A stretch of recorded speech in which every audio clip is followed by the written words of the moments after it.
الحمد لله نحمده ونستعينه ونستغفره ونؤمن به ونتوكل عليه ونعوذ بالله من شرور أنفسنا ومن سيئات أعمالنا من يهده الله فلا مضل له ومن يضلله فلا هادي له ونشهد أن لا إله إلا الله وحده لا شريك له ونشهد أن محمدا عبده ورسوله أما بعد وإن خير الحديث كتاب الله وخير الهدي هدي محمد صلى الله عليه وآله وسلم وشر الأمور محدثاتها وكل محدثة بدعة وكل بدعة ضلالة وكل ضلالة في النار۔ لیکن ہمارا یہ عقیدہ ہے کہ اللہ کے رسول صلی اللہ علیہ وآلہ وسلم کو اللہ سبحانہ و تعالیٰ نے آخری نبی بنا کر مبعوث فرمایا، اور اللہ سبحانہ و تعالیٰ نے ہمیں بہترین امت بنایا کیونکہ ہم نیکی کی طرف لوگوں کو بلاتے ہیں اور برائی سے ان کو روکتے ہیں۔ رسول اکرم صلی اللہ علیہ وآلہ وسلم نے 7 عقائد انہوں نے بتائے،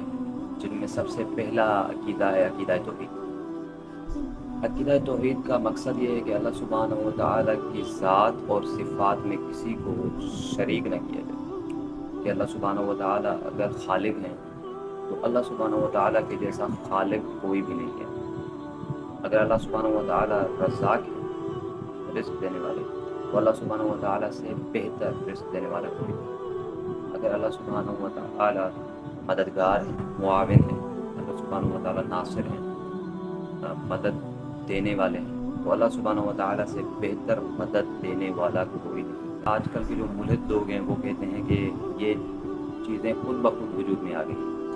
کیا آپ سمجھ سکتے ہیں کہ کوئی چیز خود بخود اتنی سسٹمیٹک وے میں آ گئی، خود بخود وجود میں آ گئی؟ تو اللہ سبحانہ و تعالیٰ کی نشانیوں کو وہی لوگ سمجھ نہیں پاتے جو اندھے ہوتے ہیں، جنہوں نے خود بخود انگلیاں کانوں میں ڈال لی ہوتی ہیں، وہی صرف اللہ سبحانہ و تعالیٰ کی نشانیوں کو نہیں سمجھ پاتے۔ اللہ سبحانہ و تعالیٰ کی نشانیاں بالکل کلیئر ہیں کہ اگر ہم آس پاس دیکھیں ہمیں بہت سی نشانیاں مل جائیں گی کہ کریٹر ہے، اللہ سبحانہ و تعالیٰ ہے۔ اس حوالے سے میں ایک آیت پیش کرنا چاہوں گا۔ اللہ سبحانہ و تعالیٰ فرماتے ہیں سورہ یاسین آیت نمبر 40 میں، الشمس ينبغي لها أن تدرك القمر ولا الليل سابق النهار وكل في فلك يسبحون، کہ نہ سورج کی مجال ہے کہ چاند کو جا پکڑے، اور نہ رات دن سے پہلے آ سکتی ہے، اور سب ایک ایک دائرے میں تیر رہے ہیں۔ اب دیکھیں اللہ سبحانہ و تعالیٰ نے یہاں پہ کہہ دیا ہے کہ کریشن کی کوئی مرضی نہیں چلتی۔ اللہ سبحانہ و تعالیٰ جب چاہتے ہیں، جسے چاہتے ہیں، صرف کن کہتے ہیں اور وہ چیز ہو جائے گا۔ نہ رات دن کو سرپاس کر سکتا ہے، نہ دن رات کو سرپاس کر سکتے ہیں، دونوں اپنے اپنے دائرے میں تیر رہے ہیں۔ They are floating in the universe. اس کے علاوہ اللہ سبحانہ و تعالیٰ ایک دوسری آیت میں سورہ آل عمران 190 آیت میں فرماتے ہیں، بے شک آسمانوں اور زمینوں کی پیدائش اور رات دن کے بدلنے میں عقل والوں کے لیے نشانیاں ہیں۔ تو اللہ سبحانہ و تعالیٰ نے ایسا نہیں فرمایا کہ نشانیاں ہیں انسانوں کے لیے، اللہ سبحانہ و تعالیٰ نے فرمایا نشانیاں ہیں عقل مندوں کے لیے۔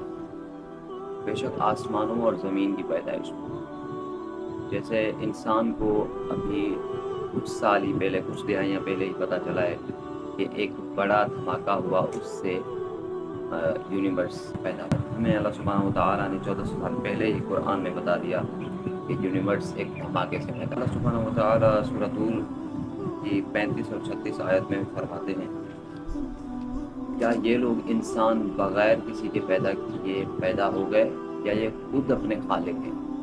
تو یہ ایتھیسٹ کو جواب ہے کہ کیا یہ خود اپنے خالق ہیں، یا یہ بغیر کسی پیدا کرنے والے کے پیدا ہو گئے؟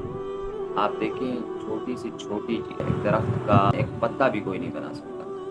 ایک درخت ایک بیج سے اللہ سبحانہ و تعالیٰ نکالتا ہے، اور ملحد لوگ سمجھتے ہیں کہ اللہ سبحانہ و تعالیٰ ہمیں کیسے پیدا کرے گا۔ تو اللہ سبحانہ و تعالیٰ یہاں پہ بہت بڑی دلیل دے رہے ہیں کہ کیا یہ لوگ انسان بغیر کسی کے پیدا کیے پیدا ہو گئے، یا یہ خود اپنے خالق ہیں؟ کیا انہوں نے آسمانوں اور زمین کو پیدا کر لیا ہے؟ اصل یہ ہے کہ یہ یقین نہیں رکھتے۔ تو اللہ سبحانہ و تعالی اور اس کی نشانیوں پر یقین رکھنا ہی مسلمان کہلانے کے لیے کہا. جیسے اللہ سبحانہ و تعالی نے سورہ بقرہ کے شروع میں فرما دیا والذین یؤمنون بما انزل الیک وما انزل من قبلک والآخرۃ هم یوقنون، کہ فلاح پانے والوں کے اللہ سبحانہ و تعالی نے جو نشانیاں بتائی ہیں کہ الذین یؤمنون بما انزل الیک، کہ وہ لوگ جو اے محبوب صلی اللہ علیہ وسلم تم پر جو نازل ہوا اس پر ایمان رکھتے ہیں، وما انزل من قبلک، اور تم سے پہلے جو نازل کیا ہم نے اس پر ایمان رکھتے ہیں، وبالآخرۃ هم یوقنون، اور آخرت پر یقین رکھتے ہیں. دیکھیں یقین جو ہے صرف ایک مومن ہی رکھ سکتا ہے. یقین اس بات کا کہ مرنے کے بعد اٹھایا جائے گا، یقین اس بات کا کہ اللہ سبحانہ و تعالیٰ کی وحدانیت میں کوئی بھی شریک نہیں ہے، کہ اللہ سبحانہ و تعالیٰ کی توحید جو ہے گاڑی توحید ہے. اللہ سبحانہ و تعالیٰ کی ذات اور صفات میں کوئی شریک نہیں ہے. اللہ سبحانہ و تعالیٰ سے بہتر مددگار، اللہ سبحانہ و تعالیٰ سے بہتر کارڈ ساز کوئی نہیں ہے. اس کے علاوہ اللہ سبحانہ و تعالیٰ سورہ انبیاء آیت 22 میں فرماتے ہیں اگر زمین آسمان میں اللہ کے علاوہ معبود ہوتے تو زمین آسمان میں فساد برپا ہو جاتا.